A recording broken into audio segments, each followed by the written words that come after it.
Good afternoon, members of the audience and special guests.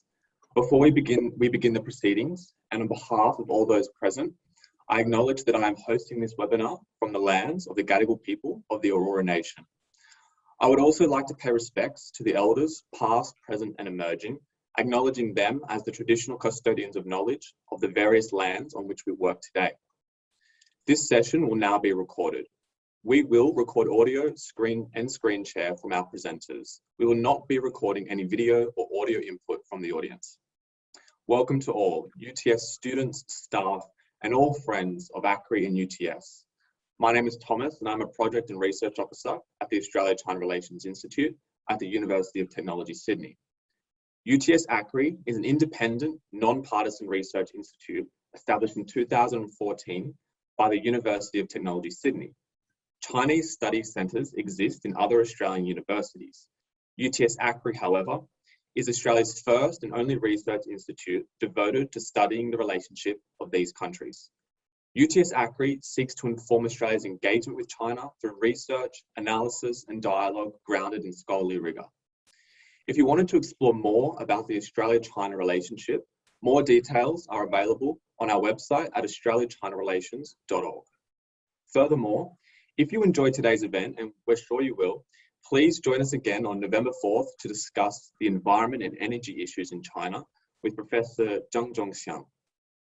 Today, we are joined by Alan Ginzel, Professor Caitlin Byrne, and Dr. Jingdong Yan to discuss the establishment of AUKUS, a trilateral pact bringing together Australia, the US, and the UK, with its first major initiative being the rollout of nuclear submarines in Australia.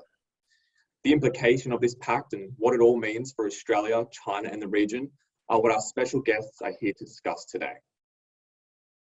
Adjunct Industry Fellow at the Australia-China Relations Institute at the University of Technology, Sydney, Glenda Corporal, will moderate this in-conversation style discussion. Audience questions are welcome at the end, so please remember to submit your questions using the Q&A tab along the bottom panel of this Zoom webinar. Now, a little bit about the speakers today. Alan Ginzel, AO, was appointed National President of the Australian Institute of International Affairs in September 2017. He's an honorary professor with the Australian National University's College of Asia and the Pacific, and was most recently director of the ANU Crawford Leadership Forum. Mr. Ginzel has had an extensive career in Australian international affairs as Director General of the Australian Office of National Assessments, founding Executive Director of the Lowy Institute for International Policy, an Australian diplomat in Rangoon, Singapore, and Washington, as well as a senior advisor to Prime Minister Paul Keating. Mr. Ginzel was appointed as an officer in the Order of Australia in 2009 for services to international relations. Welcome, Mr. Ginzel. Professor Caitlin Byrne is Director of the Griffith Asia Institute. She is a Fellow of the Australian Institute for International Affairs and Faculty Fellow of the University of Southern California's Centre for Public Diplomacy. Professor Byrne's research is focused on Australian diplomacy with a special interest in Australia's engagement in the Asia-Pacific region. She consults on occasion to the government in the areas of strategic foreign policy and diplomatic practice. Welcome, Professor Byrne. Dr. Jingdong Yan is an Adjunct Associate Professor at the Australia-China Relations Institute, University of Technology, Sydney. Dr. Yan is also an Associate Professor at the Department of Government and International Relations at the University of Sydney. His research focuses on Indo-Pacific security, Chinese foreign policy, Sino-Indian relations, and nuclear arms control and non-proliferation. He has held visiting appointments at the National University of Singapore, University of Macau, East-West Centre, National Chengchi University, Macarthur Institute for Chinese Studies, Fudan University, Berlin Social Sciences Centre, and United Nations Institute for Disarmament Research. He is the co-author of Chinese Cruise Missiles, A Quiet Force Multiplier, and China and India, Cooperation or Conflict. His publications have appeared in Asian Survey, Australian Journal of International Affairs, Contemporary Security Policy, Non-Proliferation Review, Washington Quarterly, amongst many others. Welcome, Dr. Yan. Our moderator for today's discussion is Glenda Corporal. She is an Adjunct Industry Fellow at UTS ACRI. Ms. Corporal is a Sydney-based journalist with the Australian newspaper specialising in business, financial affairs and international relations. She is a former London, Washington, and New York correspondent of the Australian Financial Review and was the first woman deputy editor of the AFR. She has a strong interest in Asia, particularly China, since her first visit to the People's Republic of China on a farm study tour in 1978. She was the China correspondent for the Australian in 2018 and 2019. She was also awarded an OAM for her contribution to print journalism in the Australia Day Honours of January 2019. I will now hand it over to Glenda to begin today's discussion. Well, thanks, Thomas, for that kind introduction. Now, we're here to discuss what is probably the most significant foreign policy initiative of the Morrison government. And I'll just sort of do a quick recap. Yeah, it was Thursday, September 16, just over 3 weeks ago.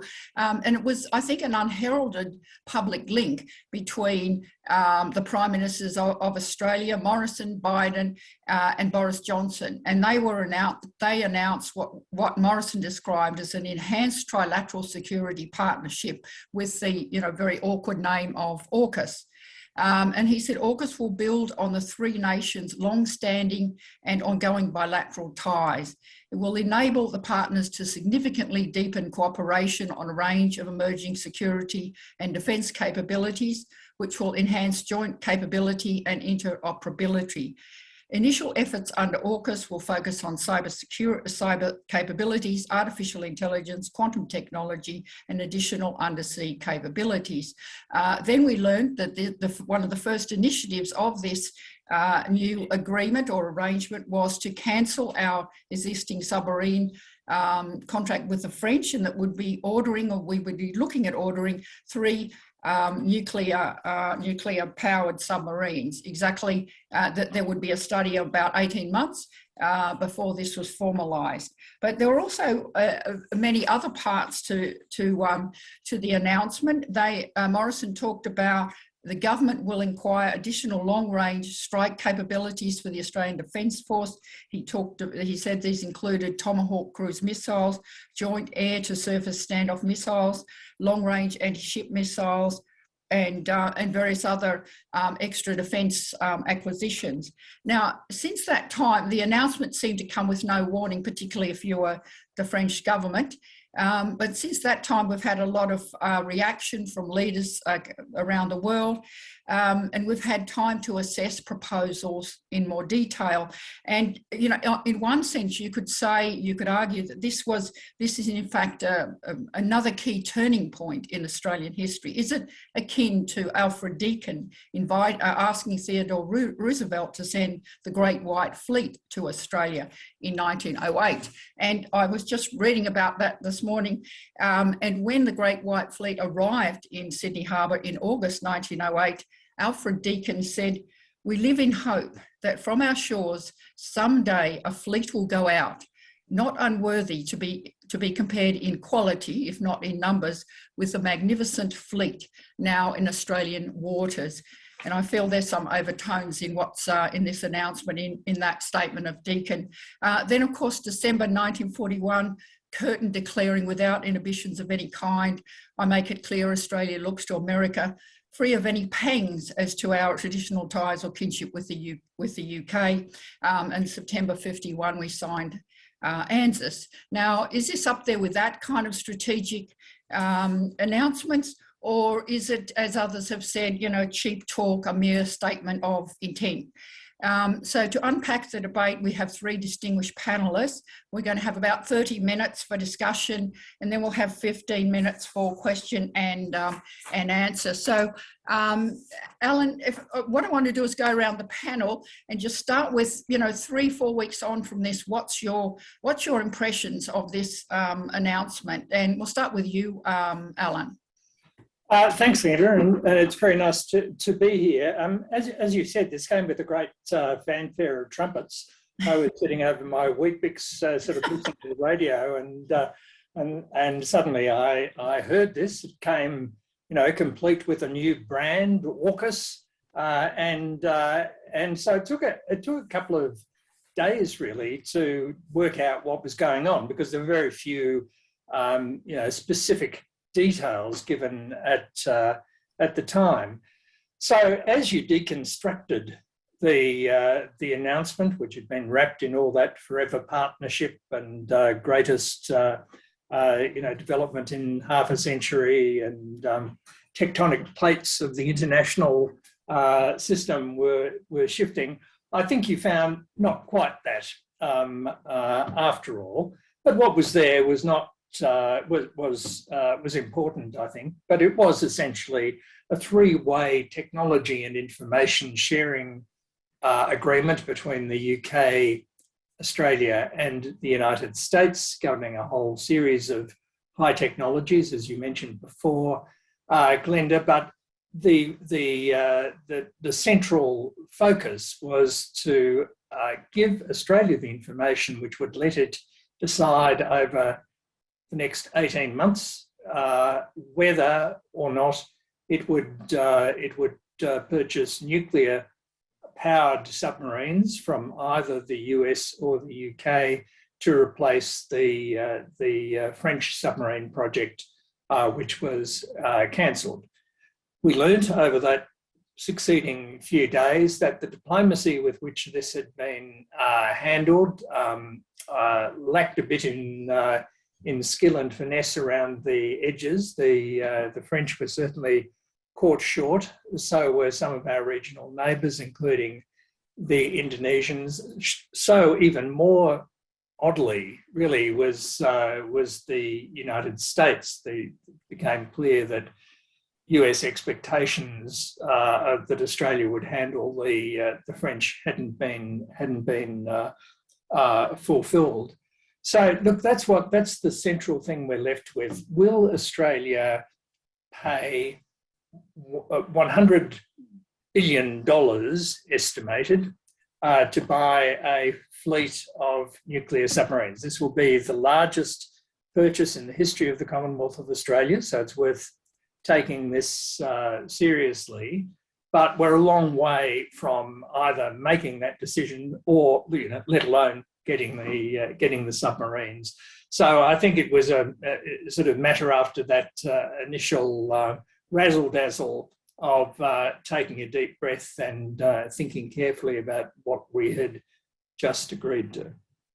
So JD, what's your take? 3 or 4 weeks on from this announcement, do you think it's razzle-dazzle, or is there a lot more to it? Thanks, Glenda. I also thank ACRI for the invitation. I think what struck me is both the way the AUKUS was announced. It was quite a kind of a dramatic announcement where 3 leaders suddenly appear in morning TV, and for the US, obviously, it was in the evening. And so that was very kind of a dramatic. I think 3.5 weeks later, we're still trying to understand the magnificence and the significance of this announcement. On the one hand, this seems to be natural as part of, if you think about 5I in the intelligence gathering. If you think about the Quad, where certainly the United States and Australia are already part of. And then there's the multiple US alliances in the region. But there are some unanswered questions for this announcement. Apart from the general discussion and expectation that there will be enhanced cooperation in terms of emerging technologies, especially the dual use technologies for military application, that the 3 countries will work closely in the coming years. There are still questions about exactly what this nuclear power submarine will look like, and what will be the, for Australia, and certainly what will be the budgetary implications. Already Alan mentioned that's $100 billion. At the current calculation, I'm quite sure, with the weapons development, these days, if you think about F-35, at the beginning, it was only about 30 million a piece. Now, when the planes are actually out of the assembly line is over $100 million per aircraft. So I think $100 billion is probably a very low end of the calculation. So when in 15, 20 years time, the number would be significantly higher. So looking back, maybe the French one, the contract $90 billion would be seen as a bargain. So there are also other questions unanswered. For instance, what would be the infrastructure in Australia to host nuclear power submarines? What would be the force postures and the training of the necessary submariners to man the nuclear powered submarine? But I guess also it's very important to note that for the United States, this also has been a very important decision. This will be the second time that Washington will be willing to part a nuclear technology, to transfer nuclear power submarine to another country, in addition to the 1958 decision to pass it to the UK. So that must say something about the US decision. So this is important enough that the US is willing to make such a important exception, for Australia. Thank you, JD. Now, Caitlin, what's your view? I think you might be on mute. No, you're not. Thank you. Thanks, Glenda, and really lovely to be with you today. Thanks also to ACRI, especially James Lawrenson. It's really fantastic to be part of this conversation. I think we need more of these conversations because this is an issue that's going to be around for a while, and certainly over the next 18 months as things are worked out, there will be more questions to emerge. So I think for me, I was really struck, as Alan was probably as well, about the language of forever partnerships coming back into the rhetoric of Australian foreign policy. I mean, they haven't really gone anywhere, and we've certainly heard about, in the context of the alliance, our unbreakable, unshakable relationship with the United States. But when Prime Minister Scott Morrison delivered his press conference around the announcement of AUKUS, he mentioned this idea of a forever partnership, I think 5 or 6 times in the opening 3 minutes. Now, I'm not a defence specialist, so I should actually have said that early on. I am someone who's interested in diplomacy and diplomatic practice. And I think all of us know that in the world of diplomacy, there is no such thing as a forever partnership. So that, to me, just the context and the framing just seemed really out of step with the kind of environment and world that we're in. So that was interesting for me. Of course, it was a reflection of the changing strategic environment that we're in. And I think if you go back and look at each of the defence white papers that have been produced, 2009, 13, 16, the Defence Strategic Update of 2020, you do see this evolving realisation of a changing strategic environment and almost a grappling of how do we deal with this? How do we fit the different pieces of the puzzle together? At the centre of that puzzle, of course, is the rise of China and managing, what is a very, very different power dynamic in our own region. And of course, a US-Sino strategic rivalry around that, as well as other, challenges around a multipolar world. And everything else that comes with it, this kind of idea that we are actually in an environment of cascading crises. So my sense is that with the AUKUS announcement came this almost a moment of, right, we've got an idea of how to deal with this, and it's nuclear subs. Of course, that's not the case, but that does seem to be how the arguments have been reduced down to focus very closely on this idea of a massive procurement of nuclear-propelled submarines.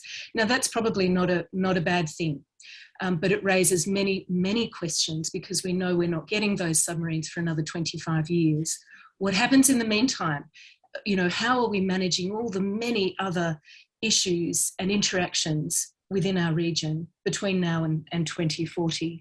And I guess, the third thing in here, and so we have seen a turn to the great and powerful friends of the past. a return to this idea of connecting to the Anglosphere.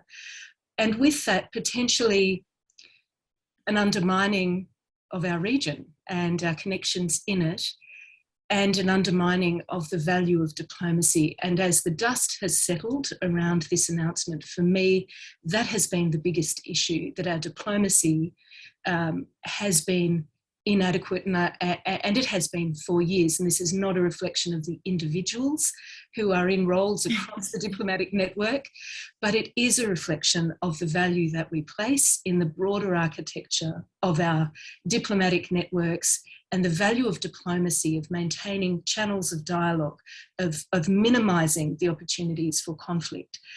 I think these are all really key issues that now we have to start thinking about and returning to if we are going to get through the next 25 years.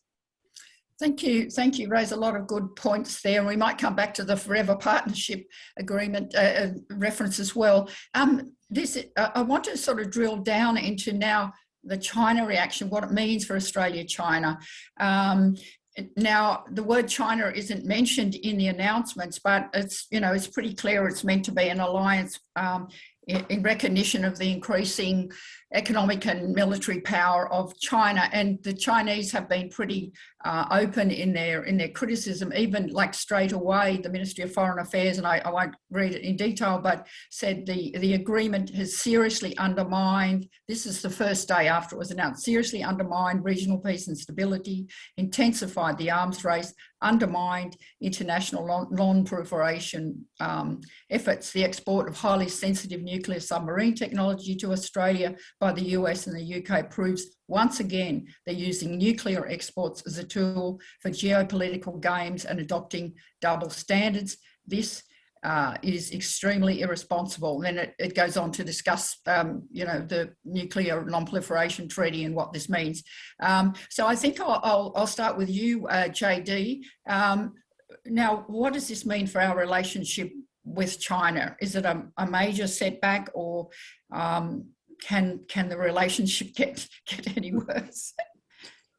Yeah, I think Australia and China relations have already experienced rather significant deterioration over the last few years, and since certainly 2017. And then if you look at the several major developments, either in Australia or in the region where the legislation passed in Australia, and then the Australian boycott of Huawei 5G infrastructure network. And also the revival of Quad, and especially for this year, first the in-person leaders meetings in Washington last month. So this is already, I mean, all of these are already happening. So when you read the Chinese official response, they frame this development instead of a purely Australia-China kind of a context, is more in the broader regional security context. And for instance, the foreign ministry spokesperson have already indicated that the regional security has been undermined by this latest version of what the Chinese would consider to be the legacy of the Cold War, the Cold War mentality, that is the military alliances, us against them, those kind of type of thinking. So there are, if you look at it from Chinese perspective, so there are the Cold War bilateral military alliances, and then there's the reinforcement, the US pivot to Asia, and then there's all the security partnerships between US allies, you know, Australia, Japan, Australia, India, and then the Quad, you know, Five Eyes, and now AUKUS. So of course, China has always been very critical of this type of arrangement.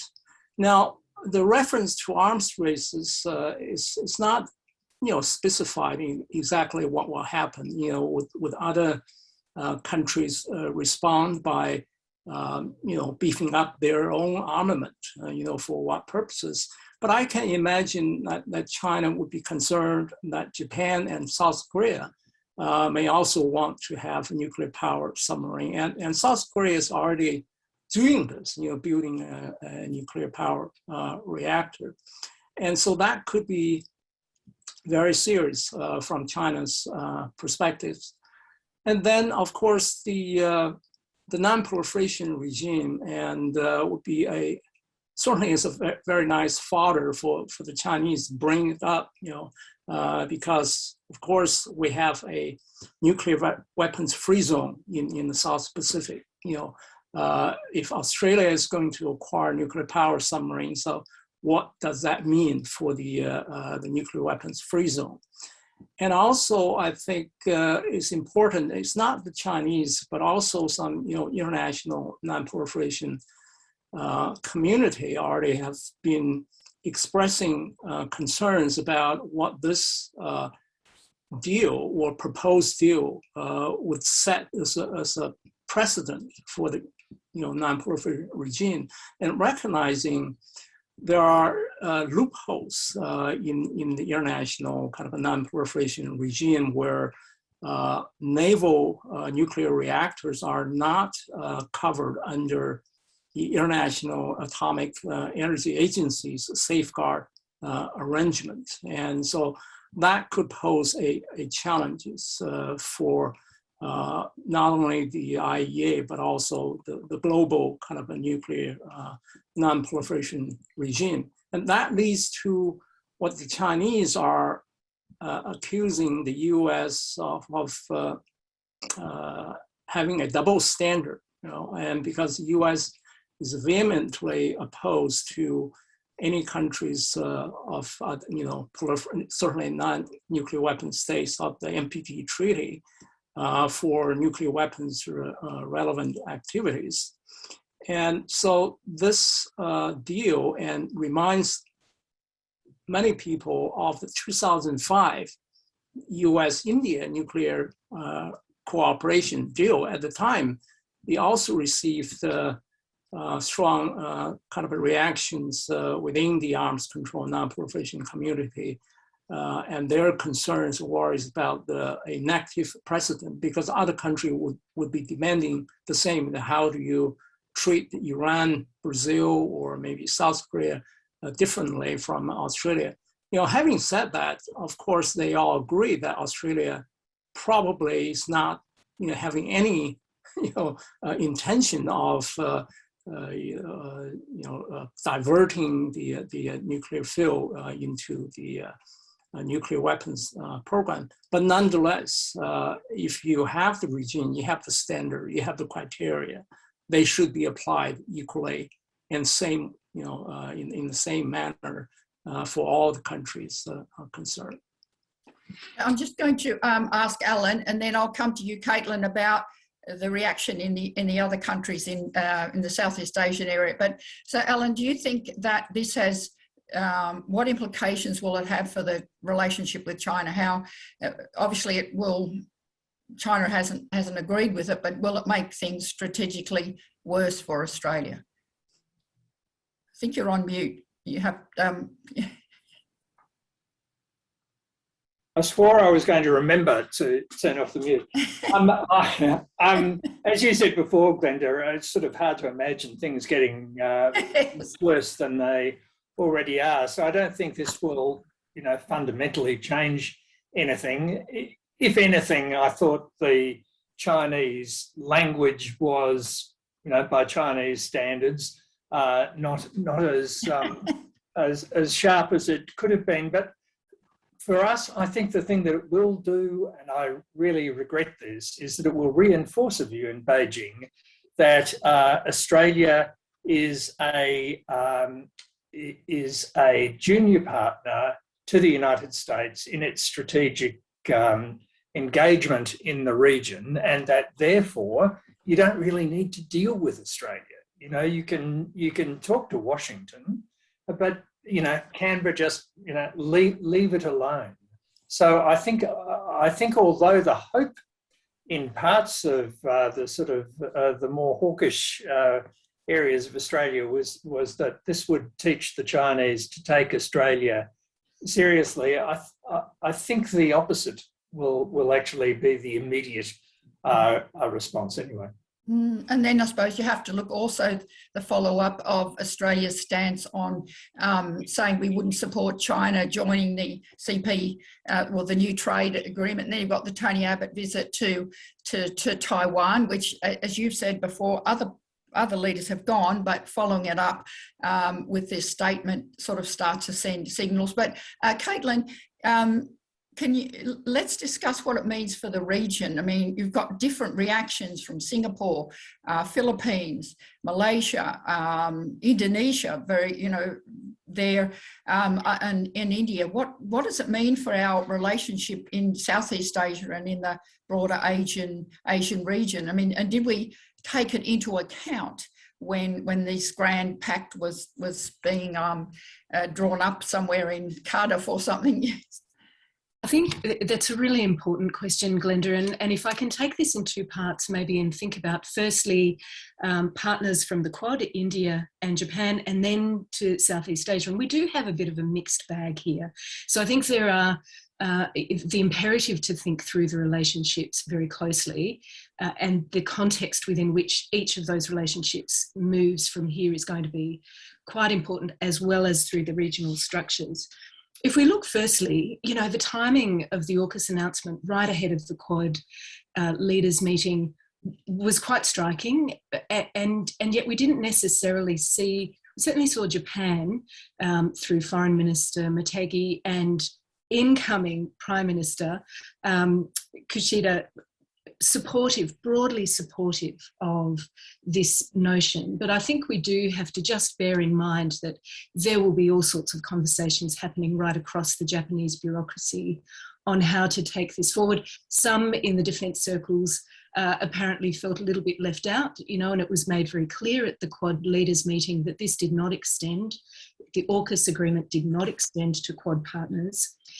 India, on the other hand, is also also presented an interesting response. We saw some initial support from India, fairly ambivalent though, but I think it's also worth noting that Modi and Macron have really reinvigorated their conversations as well. So that's an interesting dynamic in the aftermath of the fallout with the French. So just bearing in mind the motivations of others, I think, is important here.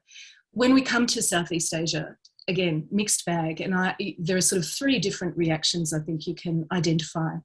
You can see the concern, quite striking concern on the part of Malaysia, but certainly concern articulated from Indonesia about the AUKUS agreement as contributing to a kind of an arms race situation within the region. And there's also a bit of confusion here.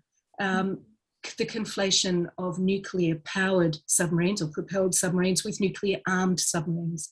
I think the language I think we've got to get better at explaining what's going on. And there's certainly elements of confusion also with India referring to this as a strategic alliance. We know that it's not. So there are elements of confusion and concern coming through. You also have Vietnam and Singapore being quite cautious in their response, returning to the familiar language of, going back to supporting regional security and stability, fairly bland stuff in many respects, but looking to hedge their position in all of this. And then the Philippines confidently supportive. This is great and this does more to balance stability and prosperity in the region than to undermine it.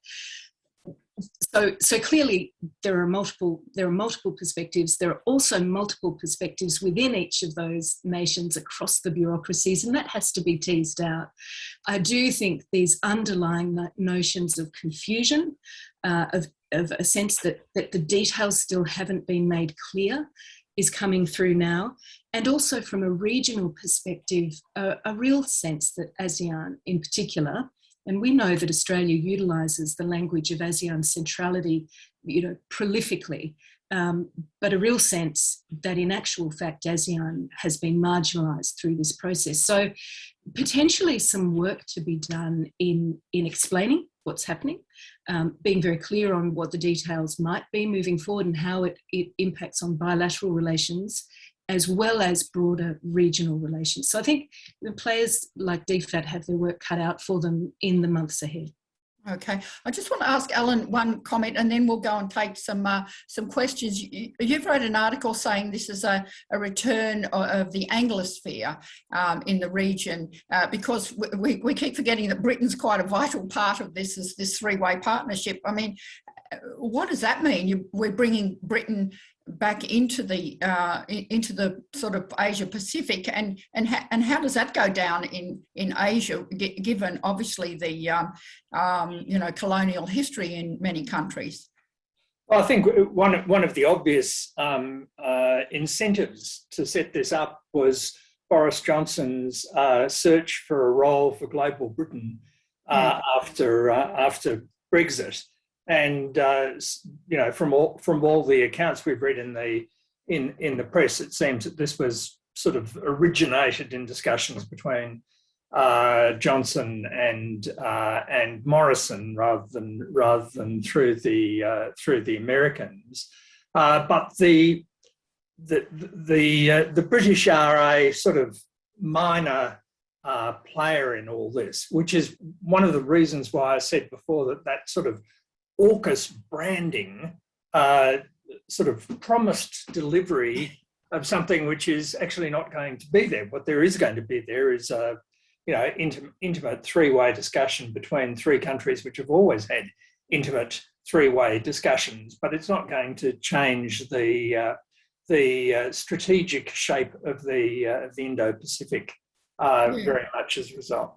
I might just ask you quickly, JD, and then we'll go to questions. Yeah, how does the bringing in of the sort of Anglo-Western powers and bringing Britain, the colonial power, back in, how do you think that goes down in Asia? Not very well, I think, from the Asian perspective, especially when you think about the colonial past. Malaysia was part of that, but I think in a more practical way that even if Britain, this report about the global Britain and its aspiration after Brexit to play a more prominent role, including in the Pacific, it has limited capacity. How would you expect the UK to be, contributing significant capabilities far away from its home port? And also, I think another question that needs to be asked is what it means for the Australian force structure, future, strategic orientation, and also the budgetary implications. Because given Australia has about 55,000 armed forces, I mean, the nuclear submarine, power submarine, means you are part of a long-range operation. You are part of that, joint operation away from your homeland. Yes. And then, how many capacities or how much, manpower can you commit to away from home, given there are other security challenges, increasingly non-traditional type of, piracy or illicit trafficking. And so that basically would demand Australia make significant trade-offs between its obligations to the US kind of organized Indo-Pacific security networks and the various layers of partnerships and alliances in response to the rise of China, and Australia's own interests and defense need of protecting its homeland. So you have to, you can't have both. And so you have to make the trade-off decision. So I'll take some questions now. And here's one from Colin Hawes. Has the threat of China to Australia been over-exaggerated in recent years, leading to these kind of defence agreements that may not be in Australia's interests? Who'd like to take that first? Alan, yeah. Has the threat of China to Australia been over-exaggerated, and is that leading us to move into these defence agreements which might not be in Australia's interest? Yes, I think the in some quarters anyway, the threat certainly has been exaggerated. It sometimes seems as though the only issue that Australia cares about in the world is China's growth, and so it's had the effect of narrow focusing the strategic objectives of the Australian government on China. China is big; it has become big very quickly. Some of the things that big China is doing, wolf warrior diplomacy and ignoring rulings of the tribunal in the South China Sea, they're all things that we don't coercive practices in trade, are all things we don't want it to do. But the world is full of countries which are doing things that we don't want them to do, and that doesn't necessarily turn them into threat. What successive Australian governments have wanted in the region around us is a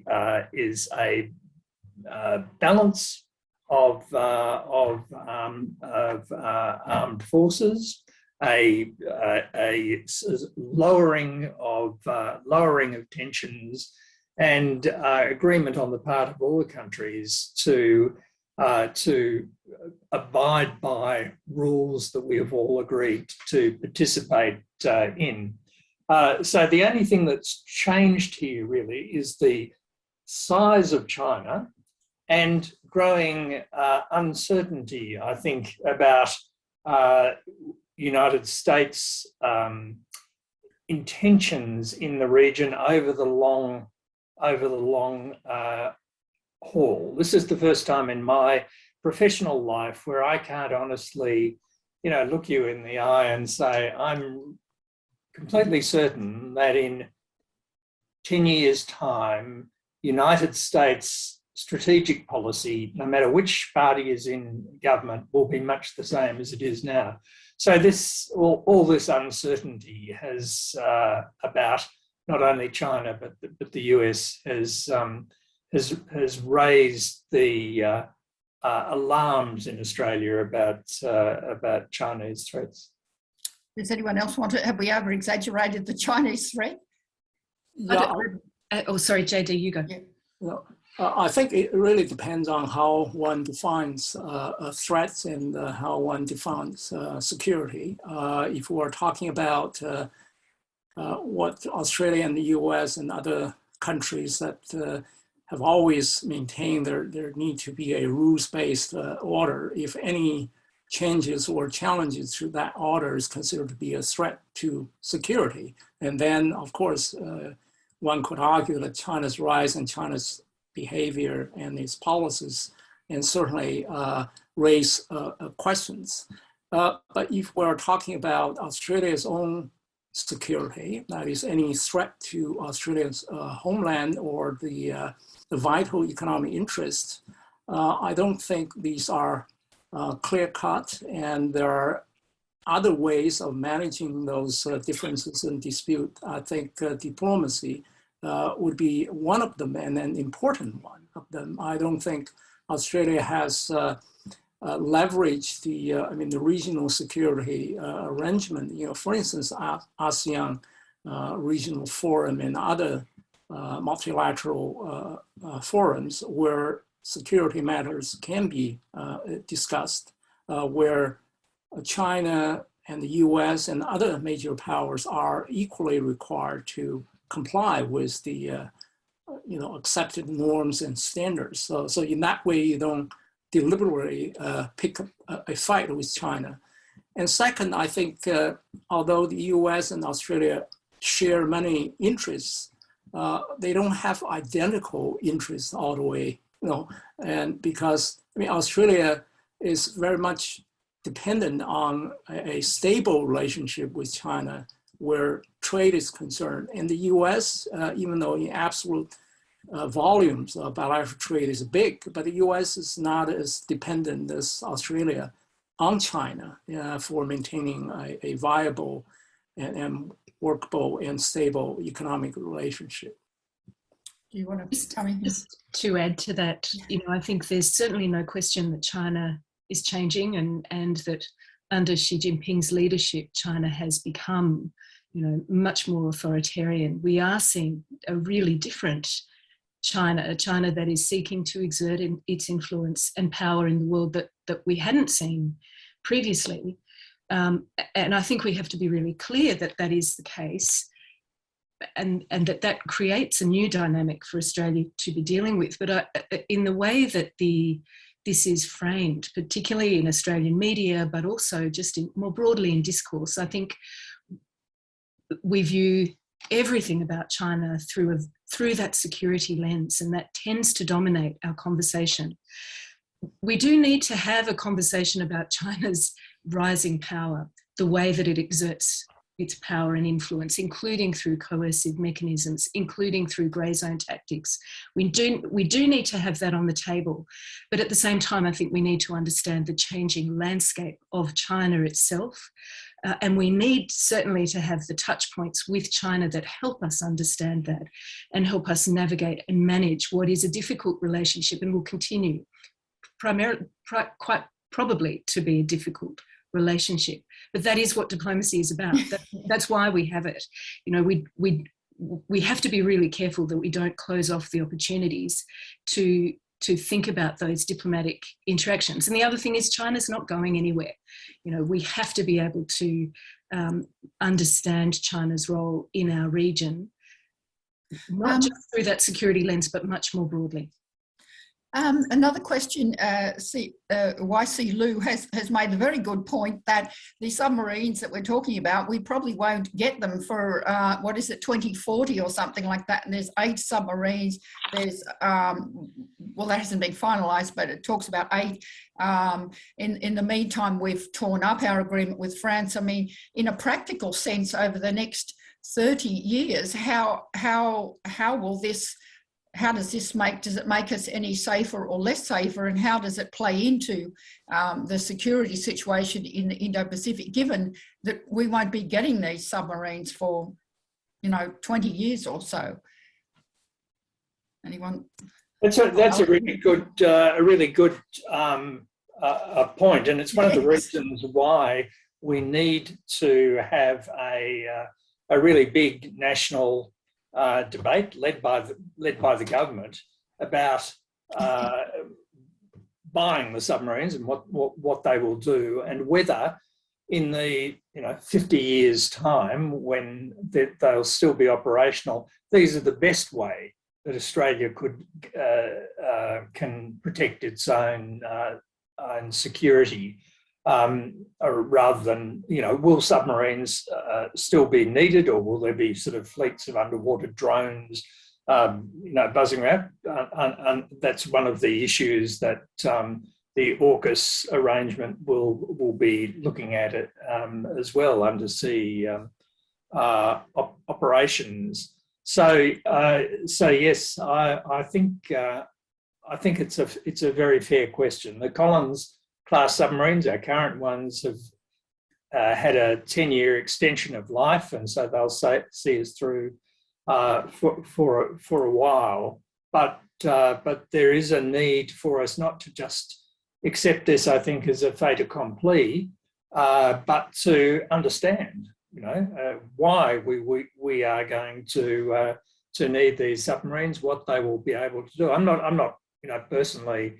Don't have an in principle position of opposition. I can see that they can stay underwater longer and go further than others, but we do need to be reassured nationally that these are the things we need most for the sort of defence problems that we'll face in 40 years, 50 years time. Mm-hmm. I think these are the questions that are really lingering as well. And, defence procurement doesn't just happen out of the blue. There are people who are thinking about this with long timelines all the time. So there should be some discussion about what's in the pipeline now. How do we, whenever new acquisitions are made, you have to make some consideration for what happens in the meantime. How then are those new acquisitions maintained and sustained over time? So there shouldn't be anything new in here. And that's why it seems a little bewildering that we haven't had a more granular discussion about what that landscape looks like. Mm-hmm. And JD, the next question was specifically aimed at you. So Chris Buckley from the New York Times has said, Professor Yuan has mentioned the enormous infrastructure demands of building and maintaining nuclear-propelled submarines. I mean, how do you think of Australia's capacity? I mean, I think the announcement said the submarines would be built in Adelaide, although then there's some question, well, would they be built in Britain or how it works? But I mean, what's Australia's capacity to build and maintain and support nuclear propelled submarines? Do we have the capacity, or what sort of strains on costs will that have if to get the capacity we might need? At the moment, Australia doesn't have that capacity apart from a 20 megawatt research reactor. So for that types of managing and running the nuclear power submarine, obviously you need some infrastructure. You need submariners to be trained to manage the nuclear power submarines. So all of these would require certainly the budgeting, the planning, and the force structure development, and all of these would require time, training, and they can't happen overnight. So that's the challenge. As far as the gap between what we have at the moment, the Collins class submarines, and then the gap, probably at the end of 2020 or early part of 2030, what would happen? One way is to rent one or two US or UK nuclear power submarine, but these are not in the, we can go to a Kmart, we just put things from the shelf. I mean, yes. Even if the US and UK are willing to lease nuclear powered submarines, they have to build, or unless they are, certain numbers are under construction, and then they decided these would be the ones to be leased out to Australia. So things won't happen, immediately, and it will take time. And by then, one could imagine there could be major adjustment or changes in the geopolitical domain. One key, I would agree with Alan here, is that the U.S.-China relations will be the key factor here. And Australia could very much be left, holding the bag if we imagine, suddenly the U.S. and China improve their relationship, manage their security, dispute over Taiwan for some time, and then what will happen to Australia suddenly spending with this huge investment in nuclear power submarine to be part of this U.S.-led operation in the Pacific, and suddenly there's not much use for that military capacity. And that's a very interesting point, given the meeting in Switzerland, I think, between Jake Sullivan and various Chinese strategic leaders, and the comments after that from the Ministry of Foreign Affairs this week have been very positive. So that might be, does Australia get caught if the Biden administration, in fact, is starting to renegotiate a new relationship with China? Look, we're running out of time. In fact, it's been a great discussion. We've really only got time now for me to have the panellists sum up, I suppose, have one quick round of the panellists about what your thoughts are. I mean, net, is Australia better off? Are we safer? Is this a good idea? Or, I mean, clearly there's questions to be answered, but net, I suppose, how do you feel about this? And I'll go to you, Alan. Net, I don't know, because I don't know what the is. in 18 months' time, after all this, research into whether Australia can support legally and in terms of workforce and environmentally a nuclear submarine fleet, and when we've had a big national conversation about it, I hope, then I'll be in a better position to say. So I think the sort of Anglosphere part of it was terribly oversold, but what the long-term consequences are, we've yet to see. Caitlin?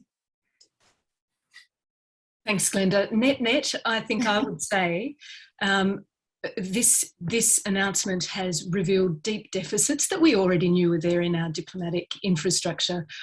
We are not better off in terms of our diplomacy, and that's been really shown through this. We need to invest more, not just in the traditional sense of diplomacy, but also the much wider public sense of diplomacy. JD? Yeah, I don't think the AUKUS deal has improved Australia's security, and so it doesn't necessarily make Australia safer, and it does raise a lot of unanswered questions in terms of what Australia's defense interests, national interests will be. And I guess the 18 months, a lot can happen in Australia. So there's going to be election next year, and there might be another defense white paper within 18 months. And then internationally, things can also move rather rapidly. So we're left with a lot of unanswered questions, but then this AUKUS deal has already generated a lot of anxieties, very negative impression of Australia without Australia actually getting any feasible, concrete benefits. Okay, look, thank you very much. We've in terms of unanswered questions, we've got more than 20 waiting to be answered, but we're just running out of time. I mean, some of the questions talked about the domestic, what's the Labor Party's reaction to this? What does that show? And the can we afford it? So there's many questions to be answered, but I think discussions like this are part of perhaps raising the questions, and maybe we can raise the questions. We might get sort of more answers in our sort of national debate. But I think, we're not that far from an election, and the interesting thing is how much this will play into an election. And I mean, it was mentioned about the cost, 100 billion. We're in the middle of a pandemic. We're talking about state premiers who are crying out for more investment in their hospitals, and clearly hospitals is part of national security. So, there is this whole debate as well to be had about can we afford it? How much does it cost? And what will happen in the next 18 months? But I think we'll leave it there, and I'll turn it over to you, Thomas. Thank you, Alan Gingell, Professor Caitlin Byrne, Dr. Jingdong Yuan, and Glenda Corporal. Members of the audience will be sending an email to everyone here asking for your thoughts on how this webinar went. If you could please fill out that feedback form, we'd really appreciate it so that we can make sure that future UTS ACRI events are a better experience for everyone involved. If you wanted to know more about the Australia-China relationship and about our research, more details are available on our website at australia-china-relations.org. The discussion today is also available there. Please follow us on Twitter for the latest news at ACRI_UTS. Thanks again to our speakers and to Amy for putting this event together. Thank you all, and see you next time.